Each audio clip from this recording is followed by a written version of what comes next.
everyone, and welcome to another episode of The Person Behind the Pen. I'm sitting here and I'm looking at the intro rolling, and the first comment that I see pop up is on YouTube, and I'm not on YouTube. I don't have it open, so I can't respond. I have LinkedIn open on my phone because I do like to drop comments while I'm live, and LinkedIn's just been delayed like 5-10 minutes lately on the shows. So my first thought when I saw my virtual brother Aaron pop up, first comment on YouTube was Aaron's supposed to be back here with me.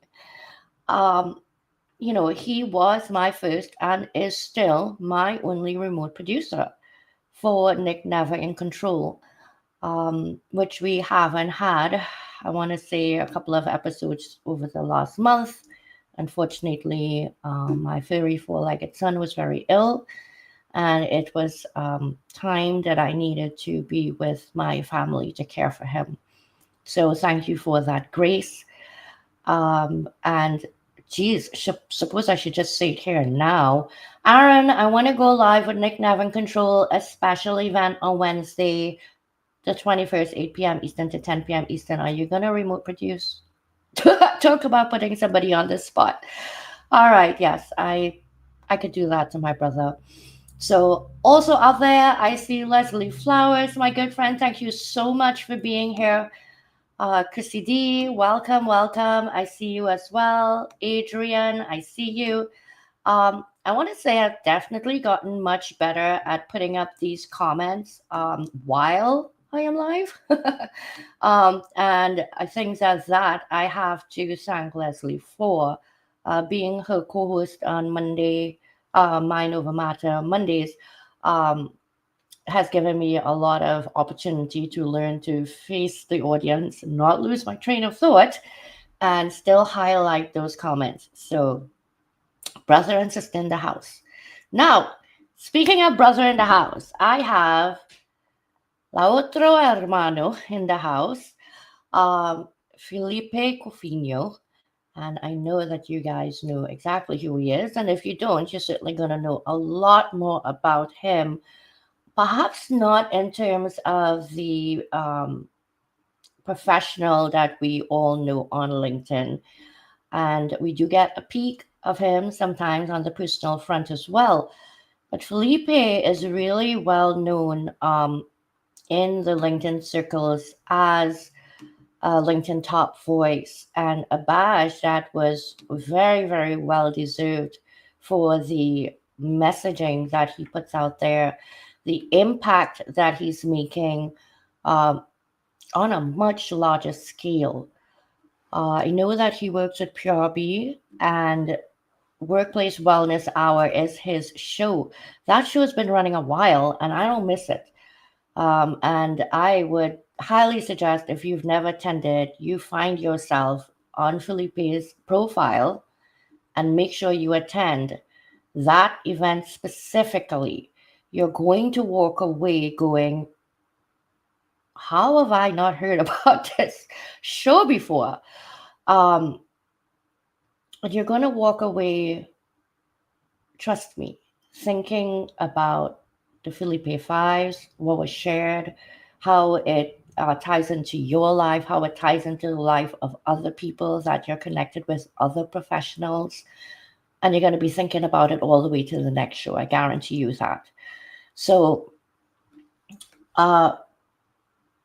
before I bring Felipe up, I want to say that as a publisher, as a storyteller, he was definitely one of the people when I decided to do a LinkedIn love affair, which ended up not a LinkedIn love affair, which ended up a people first professional networking platform because LinkedIn wouldn't let me use the trademark for their name.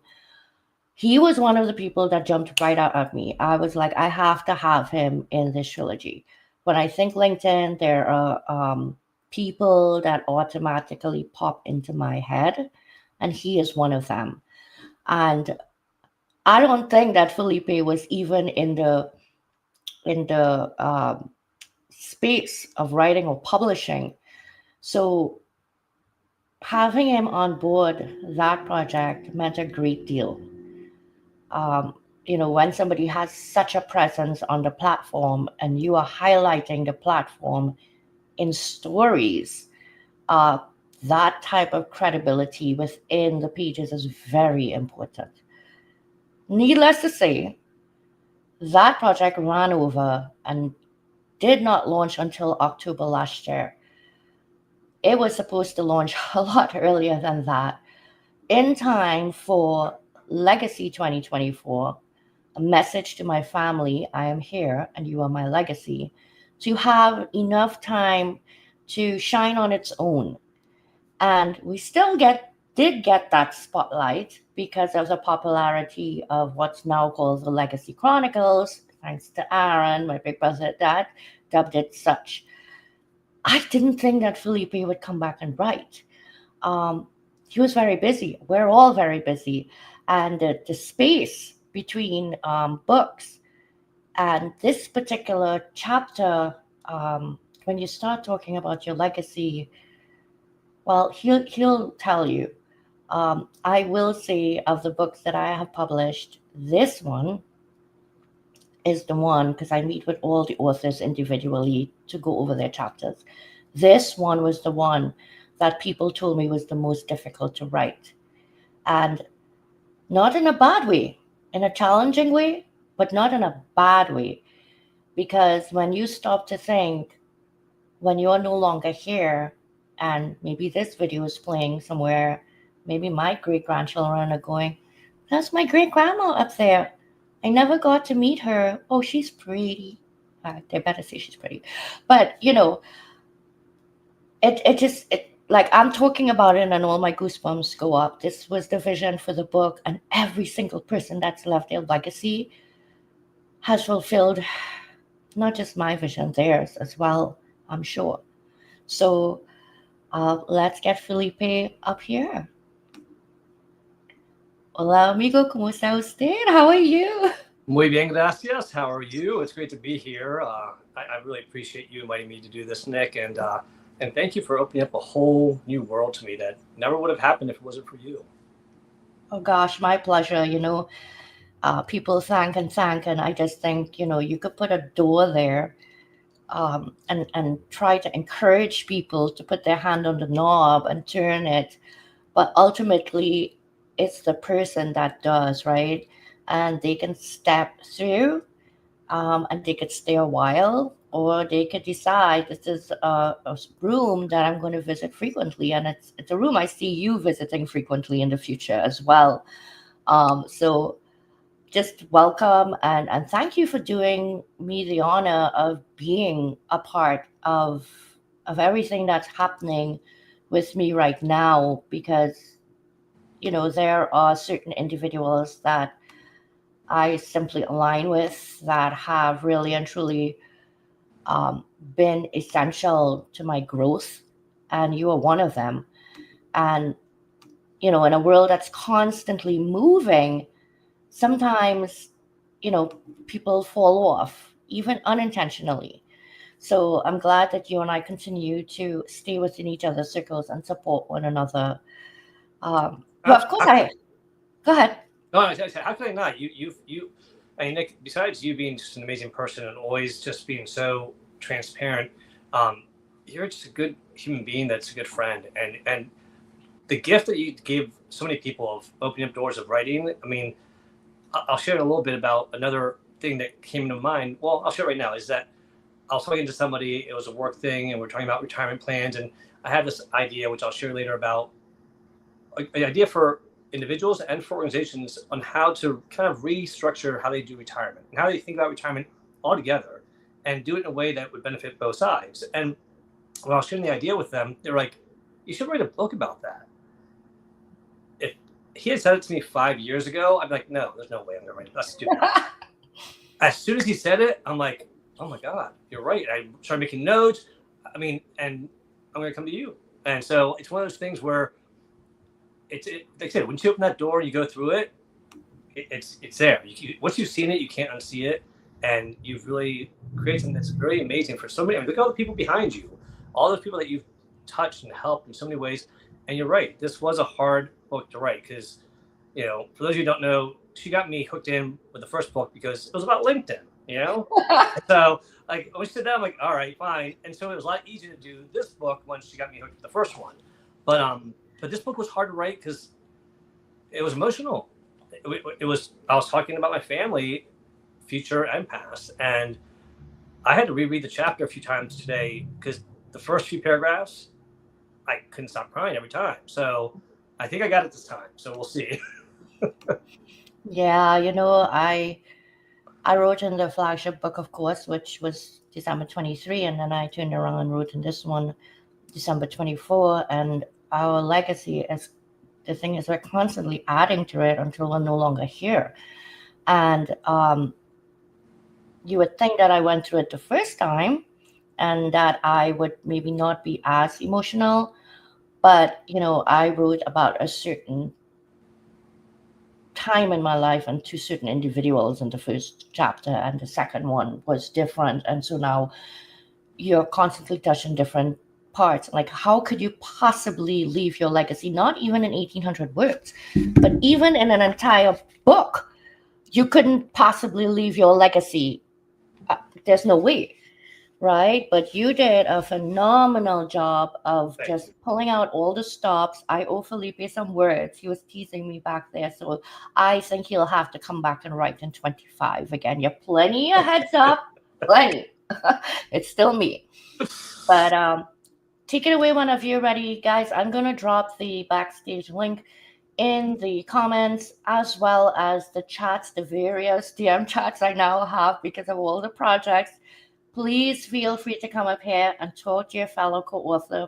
Please feel free to come up here. If you're not a fellow co-author and are just a Felipe fan, certainly come up and speak with him. So, Felipe, need a sip of water? You're good to go? Yeah, I get some water and yeah, I should be good to go. Yeah. Take a. All right. Ginger ale, not water, but You go whenever you are ready. all right. I will say that mine is one of the shorter chapters. What she meant about it was because I stuck to the 18 character limit, but we'll see. Let me know what y'all think. All right. I've never done this, so it's a little bit new, but here we go. A Legacy of Family, Culture, and Faith by Felipe Cofino. To my family and future generations, as I sit to write this, my heart is full of love and reflection. I think about the kind of legacy I want to leave behind. A legacy grounded in family, culture, faith, respect, joy, and love.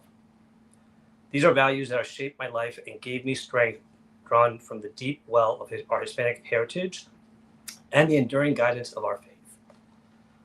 They have carried me through life's most joyful celebrations and its most difficult trials, and I hope they will do the same for you. One day that stands out to me vividly happened in Reston, Virginia. I was working at a beautiful hotel, enjoying the serenity of the day, when I received a call that changed everything. My wife's voice trembled as she said, "The doctor says he doesn't have much time. You should come now."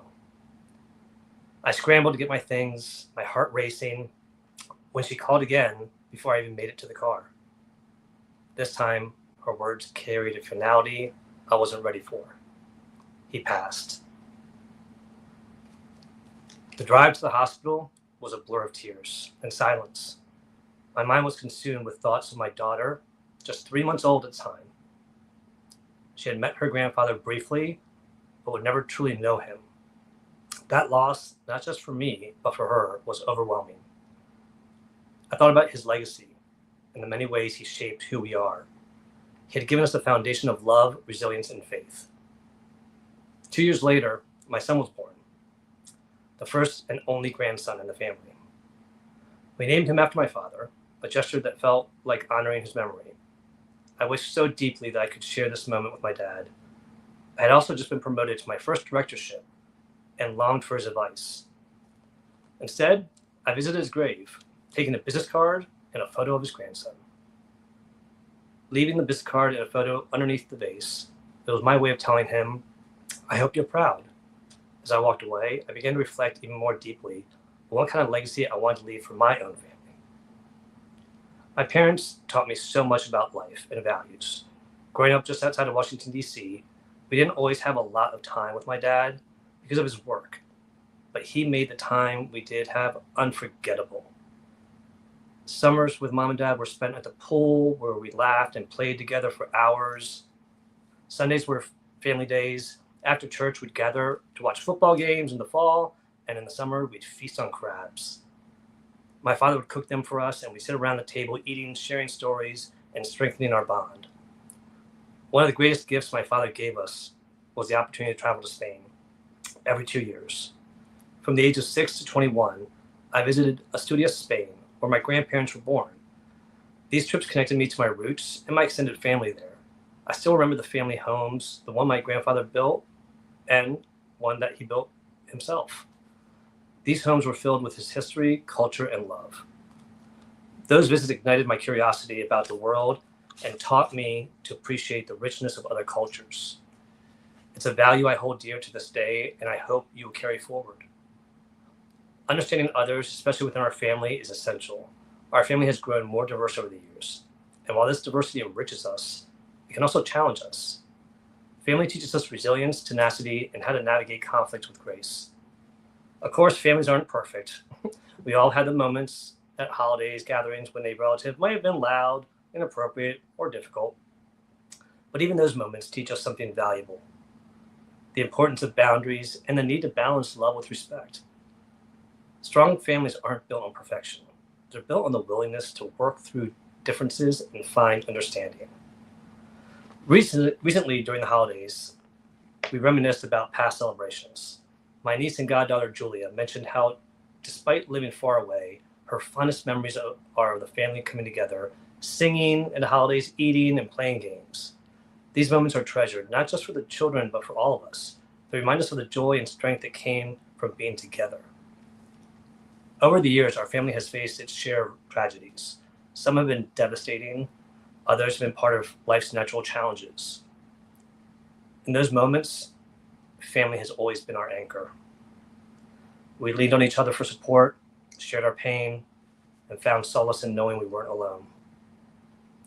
I remember how my nieces, who we call the Kilby girls, turned to my wife, Michelle, and me during a difficult time in their lives. They needed a safe space to process their parents' divorce, asking questions. Those conversations, though painful, were also healing. They showed the power of family to provide safety, understanding, and unconditional love. Today, those same nieces have grown into strong, intelligent, and compassionate individuals, and I'm so proud of the legacy they are continuing. Being the youngest of 5 children, with 2 older brothers and 2 older sisters, I've learned so much from my siblings. They've been there for me through my life's ups and downs, offering wisdom, support, and love. As we've grown older, life's challenges have tested us, but the bond we share remains unbreakable. It's a reminder of how important it is to treasure family and preserve those connections for future generations. So to my family, I encourage you to remember where you came from. Our values, love, respect, faith, and resilience are the compass that will guide you through life's challenges. Cherish the relationships you have, forgive when necessary, and never lose sight of what truly matters. Life is too short to hold on to anger or resentment. Instead, focus on building a legacy of love and understanding. To Michelle, Miranda, and Brady, you are my heart, my soul, and my life's greatest legacy. You've brought me joy and purpose beyond measure, and I hope you carry forward the values we've shared. To the future generations of my family, as you face life's challenges and celebrate its joys, remember that you're never alone. You're a part of a family that loves you, supports you, and believes in you. Build on the foundation we've created, and let the values of family culture and faith guide you. Let us continue to create memories, strengthen bonds, and honor the legacy of those who came before us. Together, we can ensure that the love and lessons of our family endure for generations to come. Te quiero mucho, Felipe.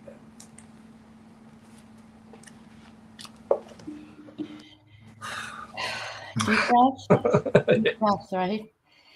The one part is the reading and, You're always concerned when you read aloud that you're not going to miss a word or butcher something.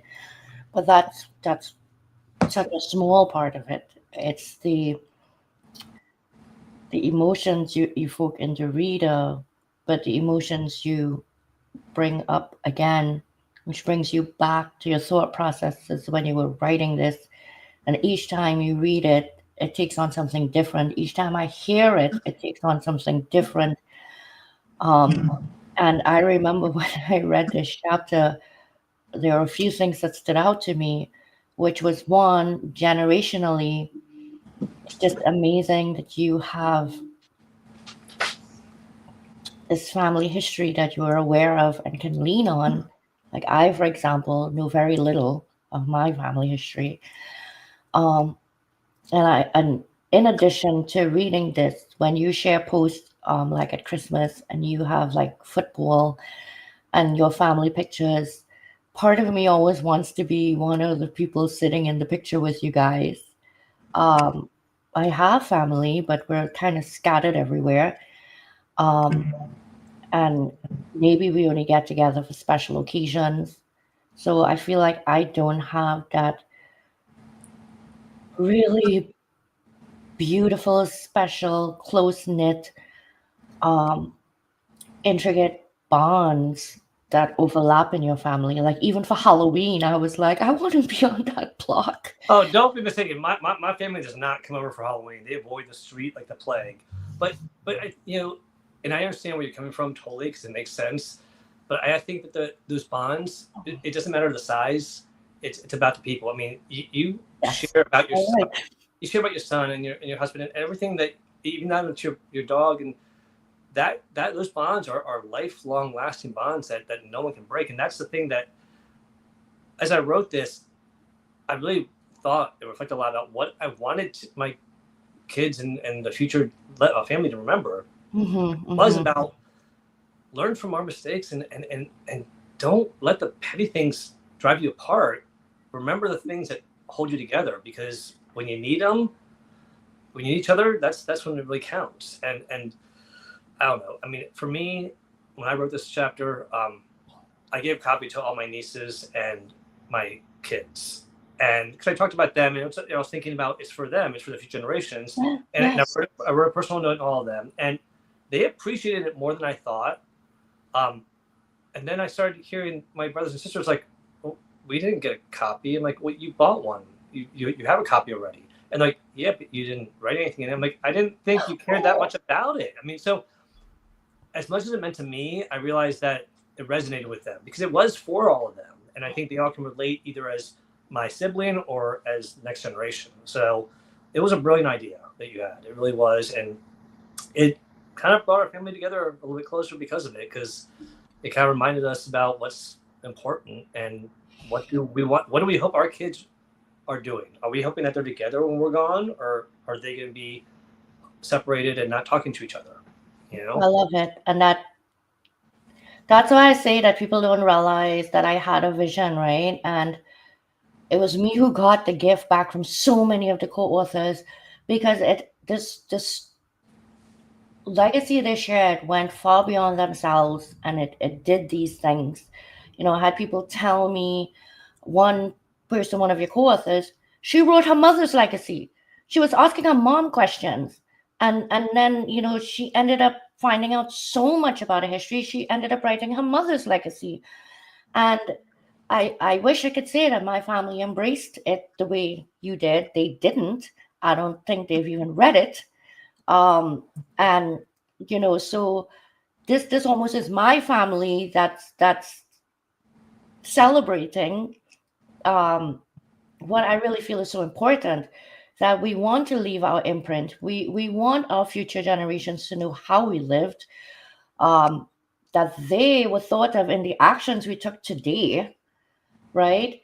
Um, and I have to share with you some of these comments because you were so caught up in the story um, and everything. Because the thing is, like, when you think about just a handful of pages, but so much depth comes out of it. an hour, it does not even begin to cover enough time for you to dive in really. Um, Well, you, and I think the other thing also I think it's important that people understand is that when you start thinking about the legacy you want to leave, it kind of makes you reevaluate how you've been, what have you been doing, or how you've been behaving, or because I mean, I don't want my children, I don't want my legacy when I'm gone and my children or grandchildren talk about me. I hope it's not, oh, did you know he was LinkedIn top voice?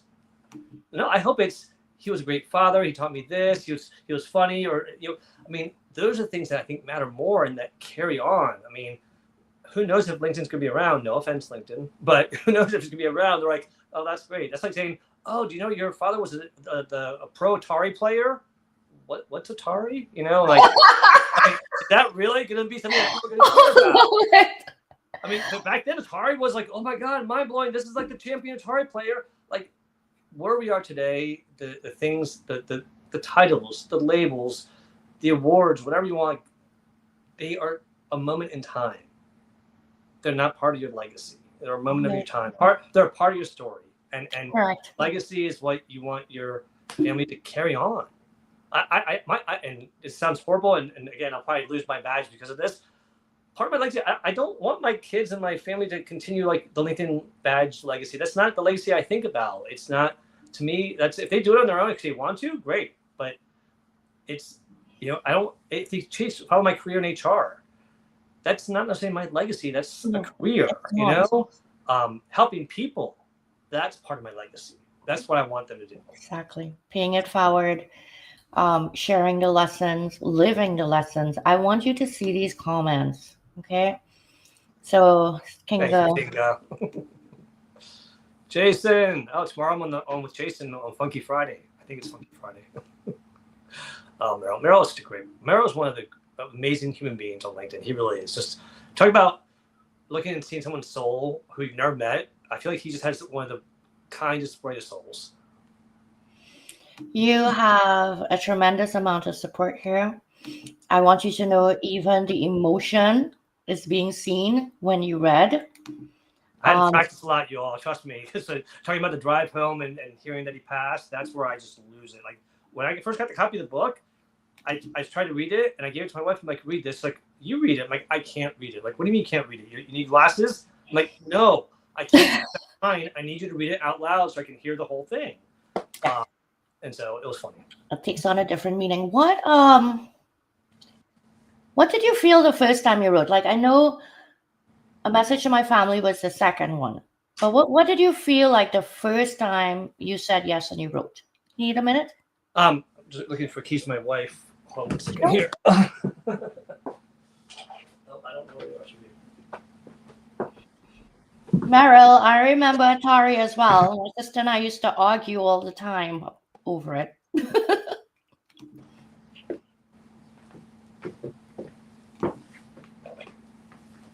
All right, nice. So Felipe is on tomorrow, Funky Friday with Jason.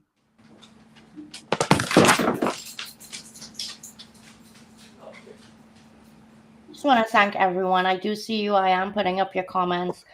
And it's incredible. I would say more than half of you in the audience have also been a part of Getting Brilliant Writers and the stories we put forth. And in A Message to My Family, some of you have come up and read, and some of you still have to come up and read. Felipe, so if you could have added another 2 pages, like totally throw you on the spot here, but if you could have added another 2 pages, like, do you like know what more you would have liked to say?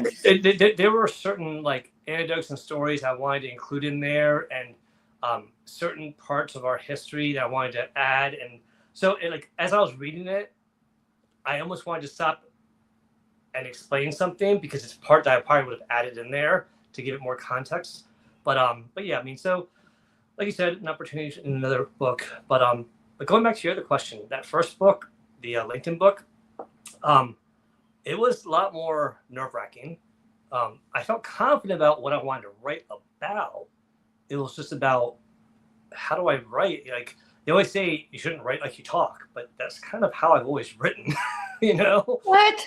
And so I remember I've been in corporate world for most of my career, so they're like, And the don't write how worst you talk. publisher. And so, so when I finally kind of got out of that mindset, I remember I gave it to my mother after it got published. And I'm like, oh, here's the book if you want to read it. It's about LinkedIn. It's not exciting.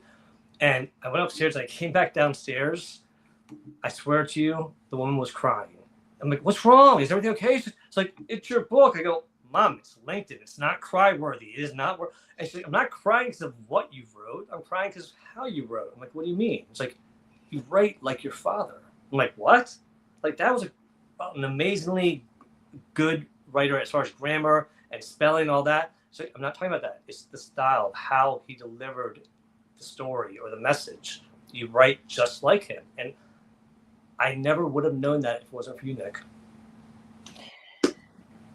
If you didn't say yes. I love that. You know, I'm the worst publisher because, like, I will tell you, like, this upcoming anthology, one of the courses reached out to me and said, I just want to, before I do everything, be clear on your expectations. I'm like, I have no expectations. Meet the deadlines. That's it. Meet the deadlines. Yeah. And my thing is just what you say, write the way you talk. Don't worry about getting things grammatically correct. Spelling we can take care of. And there's some words you just have to misspell because that's the way you say it and that's the meaning of it. And it needs to be less about the hang up of all of that and more of, did you really feel this person's story the way they wrote it, the way you took it? That said, I'm not going to put out something unpolished. Okay, I'm not saying that, guys. But I think someone should put out a book in Spanglish. Let's do it. Very small audience that could read it, but I think it'd be hysterical because let's do it. I would be that person too, actually. So would my husband. My husband. Exactly. I mean, like, I think people just out of curiosity is like, would I be able to follow it? And I think anyone that speaks Spanglish would be able to follow it because Spanglish is usually those moments where like you forget the word in one language to use the other language to fill it in, and that's all it is. But it's just funny how people are like, stop talking Spanglish. I'm like, sorry. That's how I spoke to my mother-in-law. We spoke Spanglish because, but it was totally for us to completely communicate.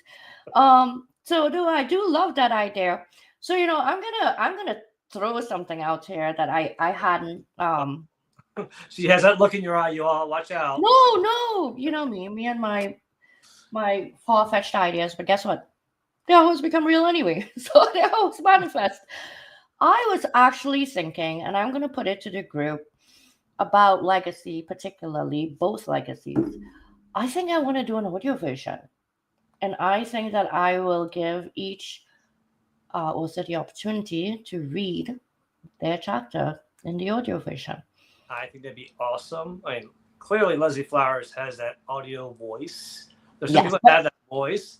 But people will have the option to read their own. I mean, No, I mean, I'd read my own. I think it'd be fun. Yeah, some people would want to. Yeah. I think. And some others may not prefer to read their own. But when I think, too, that we're thinking legacy of what we're leaving for the future generations, legacy to me goes the other way because we're someone's legacy. So up until 2 years ago, my grandmother was alive, which was my great-great-grandmother. And my son's first grandson, right? So great-grandson. Yeah, sorry. So when I think about it, my grandmother, had she still been here at 92, she wouldn't be reading this. She'd need to be listening to it. Yeah. So it makes me think that, what about the aunts and uncles and that are, because I'm 48 now, or probably around the same age. I just made you old. You made me young. You made me very young. Thank you. Oh, you're welcome. But, they maybe want to also hear about them, and we've written about them, and they can't read this. So it would be probably a wonderful idea for them to be able to listen to it. I think it's a brilliant idea because I think a lot of people would want to do that because it's another way for it to live out there. I mean, yes. I think to your point earlier, whether it's your grandchildren or like, someone's like, oh, did y'all ever read Great Auntie Nick's book? And, they might like, oh, no, we didn't. Like, we did. It's really cool. Check it out, And I think that would be neat for them to like, wow, we feel like crap that we didn't read it and we've been around longer. But I mean, I think my daughter just got engaged. I know you all know that, but Yes, congratulations. and thank you. But when you think about the person that your legacy children are going to be with, that sometimes might change how they raise children based on both cultures or values or just beliefs. And just knowing that he has similar values, and it's not necessarily that we have same religion or same culture. It's just the same beliefs and values about Yes. people and about life and about family. And that's where you feel like your legacy will continue even stronger, because to them together will continue it, and they'll bring both sides together. And I don't know. For me, it's just exciting to see what that future generation is going to look back and see. Because, like you said, we don't have all these videos and all these social media accounts of our grandparents and great grandparents to check them out. So this is something that I think is going to be great, hopefully, for the future. So for those of you watching in 2080, we hope that this video made it, and we hope that you are enjoying it. And if you have a time machine, send us a message back on LinkedIn. Let us know you liked it. Yes. And we hope that wherever you are, you stop and think for a moment about what you want to leave in your legacy, and encourage your younger generations to do the same, so it keeps carrying through. The world is just moving at a crazy pace, and there will always be a way now moving forward to memorialize ourselves, and all the things that we have done. So, okay, I'm bringing you back to here now. Other than the little anecdotes, do you want to share an anecdote with us, like something that you might have liked to put in? Because you did mention part of when you were writing, you felt like you would have wanted to maybe explain why it is you said what you said. And I could understand that, because it, again, like, how much can you pack into a chapter? Yeah. Well, and it's like small things, like my same name. I said that we named my son after my father. His middle name is Roberto, which was my dad's name. And so, but I always thought that was something that people don't always like their middle names. My son loves his middle name. Now, my legal last name is Gonzalez Cofino. It's a very long last name, and I usually just do Cofino. But when we had kids, I decided I'm not going to make them carry both names on. He wished that he did have the full name. He likes, so it's interesting to see that there's certain parts of our legacy that we think, no, it's a pain, or it's old fashioned. That, like, no, we want that, And then just talking about the legacy of, like, the family in Spain, like, even if you've never met your family in other countries, if you can find a way to start talking to them and reach out to them, because again, all that family I grew up with, we used to write each other letters, and I had to write in Spanish and write it well, grammatically. But now, those cousins that I grew up with, we're on Facebook, we're on Instagram, they're on LinkedIn even. We FaceTime. Their kids know my kids when we visited, and they talk to each other now, and they have their own relationships. So that somebody in the family's got to open the door for that conversation. Even if it's family that you've never talked to, say, hey, we're related. I'd love to get to know more about your side of the family. That's the stuff that you may never figure out, but you may never realize what you might discover that might surprise you. So I encourage people to go out there and do that, because for me, there's so many things about me that I never would have realized. And even like down to like your taste buds, y'all. My son, who is the pickiest eater in the frickin' world, every time we go to Spain, he eats like a frickin' football player that hasn't eaten in 2 weeks, and he eats everything. And I remember the first time we went there, we're like, oh, right, he's over his pickiness. We came back home, and he was back to being picky again. And I'm like, come on. Yes, Meryl, 2080. And I was laughing. I was going to tell you that Meryl is actually telling you, yes, Felipe, he believes you have the staying power. You are going to be around in 2080. Yeah, 2080, they're going to have virtual reality stories, where you walk into, like, for those of you like Star Trek, it's like those rooms where you had, what they call them? I forget now. Oh, somebody will remember. But anyways, it's like a virtual reality kind of, augmented area. And that's how people are going to watch books instead of audiobooks. It's Yes.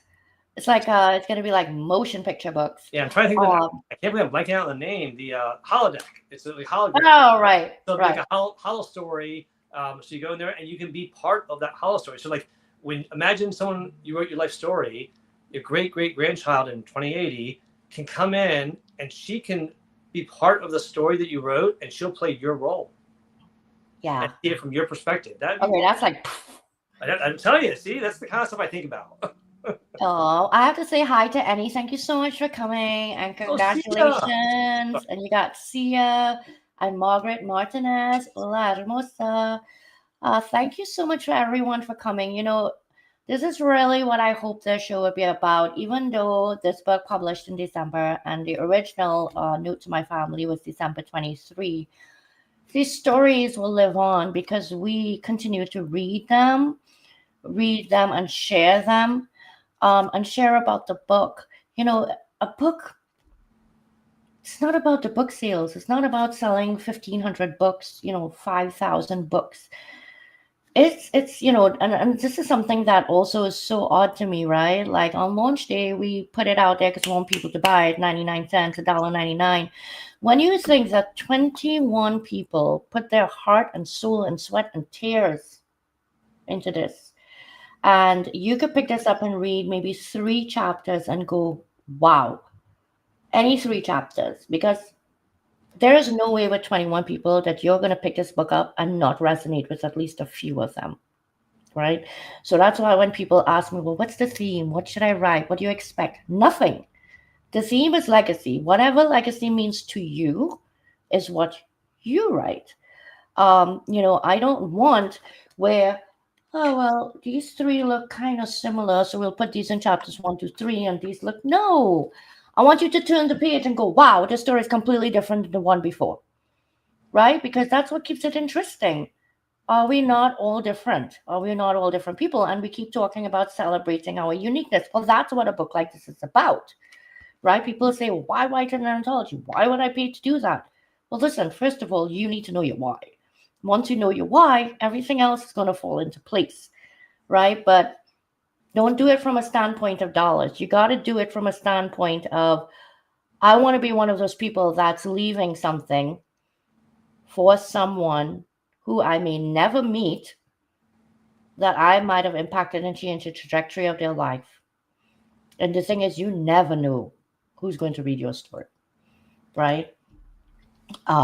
Yes, I was not trying to be pitchy to the publishing company there. I am actually trying to be pitchy to own your story and give yourself the opportunity. And I think that everybody should publish at least once in their lifetime. You need to know what it feels like to hold a book in your hand with your picture on it, with your name in it, with your words in it. It is empowering, right? And not in a cocky way. It is just empowering. It allows you to own a part of your life. You could die not owning. And well, needless to say, Felipe did and so many others. All right. What's coming? With along that message to everyone, if you do just do that one book, again, you don't realize how it opens up your mind.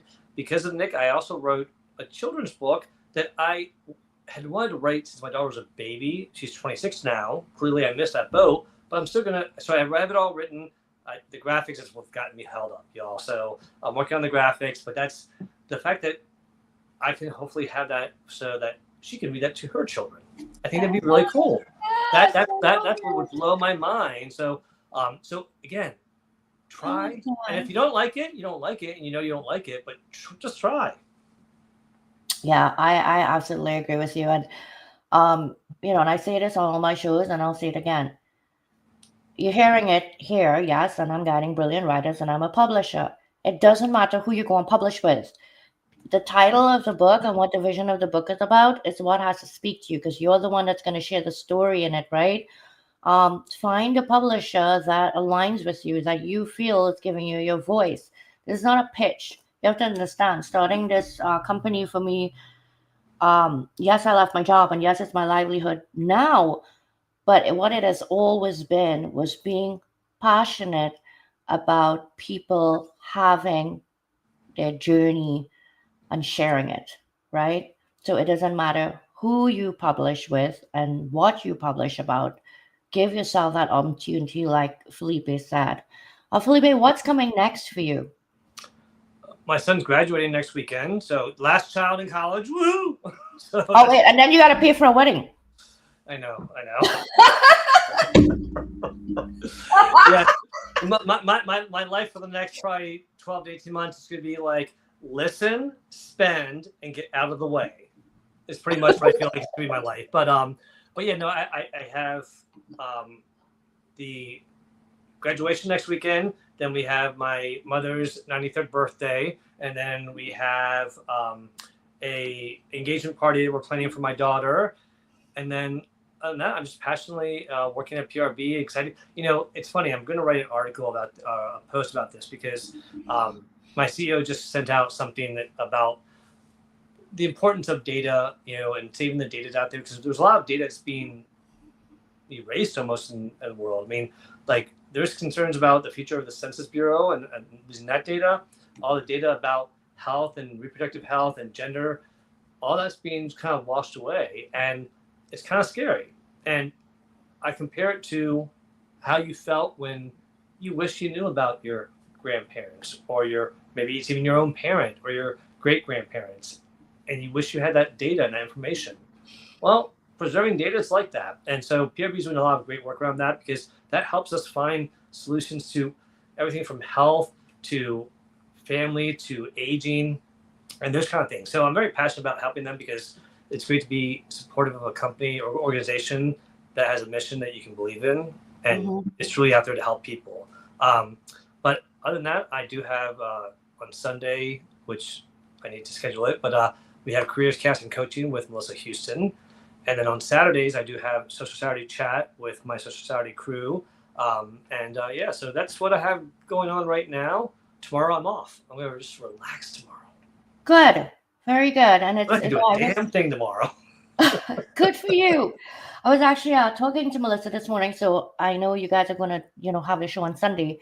And it's so funny because I have like the kind of AI conversation with everybody, because I'm so like adamant about not using ChatGPT and not doing AI generated everything.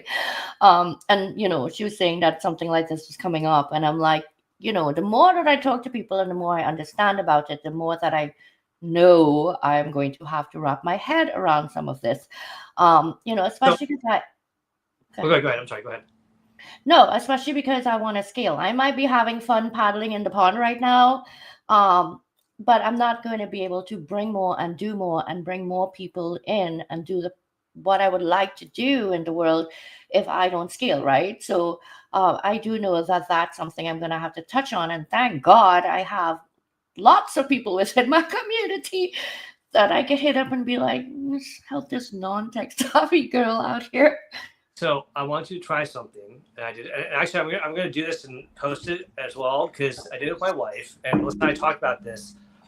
But I want to show people how easy. Okay, writing it down. Go to your refrigerator and your pantry, wherever you have food, dry food, cold food, and make a list of literally everything you have in there. It doesn't matter if it's a condiment, if it's if it's like leftover food that you're going to throw away, don't list that obviously. But if it's food that you can reuse or recook, list everything. So make a full list. Get your hubby there and say, write down as I read out. That's what we did. All right. Okay. Take that full list, drop it into ChatGPT, and say, give me a meal plan for the week and recipes using these ingredients. I did that with my wife. Did that. She copied it, and she was like, holy crap. It's like, oh my God, you just saved me like hours of meal planning. And I didn't think about that recipe. I like that recipe. That's a nice dish. And she got all excited. And it clicked with her, something that will value, that helped her save time, and she didn't have to do a lot of work. If you do that, it will all click for you, and you're gonna get all excited, because then you can be like, give me some more recipes, or can you do it? What if I had these items? What could you make? And you can just start talking to it. That's crazy. Something as simple as that. I mean, two things pop out of me. One, that was the worst analogy you could use for me, and the only reason I say that is because outside of writing and publishing and graphics, cooking is my next favoriteest thing to do. And will say this, I'm very good at just going in, opening up everything and cooking an amazing meal. I don't even know what I'm cooking. There's no recipes. It's just in my head, and it's all by taste. But I can see how using it in that case, or even in just daily, could be so helpful. But for me, it's like I don't want it to write for me, but darn it, you don't have to use it to do that. There are other ways to use it um, to help me do other things, right, in my life. And that's where I have to wrap my head around. I think I don't even have the free version downloaded. The one time Oh, that I put something in there and it spat everything back out at me, yeah, I was scared. like, okay, this is scary. Um, and this is way back when I started 2 years ago. I literally just put in there, what question should I ask someone if I want to design a book cover? I've now designed a dozen book covers that are on Amazon, not just the ones I've published. But that's But I good. just wanted to know, like, what would you ask? Like, you know what I'm saying? And I never used it, Felipe. I'm sorry. I'm telling Um, you, once you do it, you get so hooked. Because here's the thing, and this is a message for anyone about AI, worried about it taking over your jobs, and all that. If you use it and learn it to help you take on those tasks, you usually would spend hours thinking about it, planning or whatever. You can now focus on things that usually don't have time. Oh, I don't have time to think about the next book because I'm too busy. Well, guess what? You just free up 4 hours because something that normally took you 4 hours, ChatGPT did it in 4 minutes. And now you can spend those 4 hours thinking about that book that you've been saying you don't have time for. That's the stuff. It's that, what are you going to do with that extra time? Because it is here. It's going to save us time. If we do nothing, then we're going to become obsolete. But if we start thinking, using that time with other things, that's the beauty. And some of that might be taking a rest. Sometimes that well-needed rest is what you do. But yeah, but yeah, like we don't. A lot of times we don't have time to strategize. We don't I have owe time you a to do that. try. And this allows us to give time when we do things that take up time. You know what? I owe you a try now because you did take a stab at writing and look at what happened. So I should probably take a stab at There you go. ChatGPT and come back and say thank you. Well, I obviously Dr. Tanya just mentioned that the Workplace Wellness Summit, I'm going to be doing a presentation about AI, so there too. But keep an eye out for a post, and it's definitely something I think more of us need to really just embrace it without being scared. Just don't put anything private, confidential, personal, identifiable information. Don't. No, no, no, no, no. ChatGPT is going to come back and say, Nick, I absolutely hate you because I know you don't like me. Oh my God. Oh my goodness. So I don't know where this hour goes, but we have a few minutes left. Completely open to you if there's anything that you would like to share. I know I already spoke to you about what's coming, and you obviously have a lot coming down the pike personally. So I see lots of comments that Um, people are happy of the day off tomorrow. as am I. I think collaborations have gone a little bit away, and I feel like there's an opportunity for us to do, like, you're the queen of collaborations, like authors and everything like that. But I think there's an opportunity for people to collaborate more. So I encourage people, if you've always wanted to collaborate with somebody, reach out to them. If it's me and Nick, reach out to whoever. The worst they can say is no or not answer. Okay, and you have your answer. But I got so many more yeses when I first started doing stuff on LinkedIn and LinkedIn audio or whatever. And that's how I met all these amazing people. I mean, this is not a clique, y'all. This is a community. So I encourage everyone to do it, because for me, I never would have known you, Nick, if I had not been, I want to say, was it on Nancy and Brian's show? Nancy Deborah? No, I think Voice so. your vibe. Yeah, I think that's the first time I met you. Yeah. And so, and I just, that's the thing, is that these people that I met 3 years ago, I consider them friends. Like, Brian just turned 50, and he's gone through so much in his life, and I'm just so happy for the man that he's happy right now. Yes. And those kind of stories stick with us. I know. And I met them through Aaron because Aaron paged me into a Voice Your Vibe show. Yeah. And that's how I met them. And then, now they both wrote in a People First professional networking platform too. If you didn't know that, Nancy Deborah Yeah. Powers and Brian Shulman wrote. And I'm going to get them up here to read too. They're just very busy. But yes, keep collaborating. I mean, so much comes out of it. Felipe and I, this is not the end of our collaborations, not at all. 2 books went down in the pike, but I know I was promised a second guest appearance on Workplace Wellness Hour to continue speaking about bipolar in the workplace, and I'm going to hold him to that. Oh, you are. Don't worry. We're so wrapping much. up season 3, but you're on the docket for season 4. I promise. There's so much to collaborate on too, outside of what you just think you know about the person, right?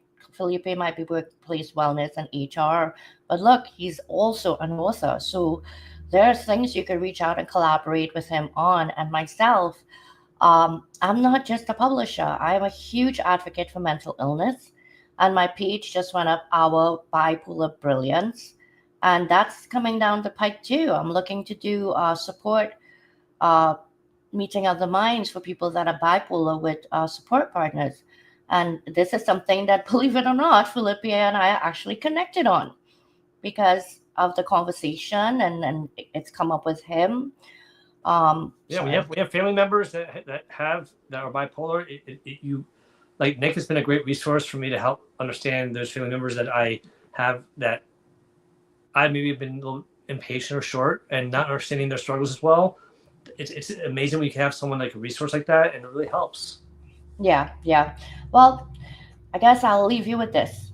The next book coming out is July 1st, and it's called We Choose to Be More Than Our Diagnoses.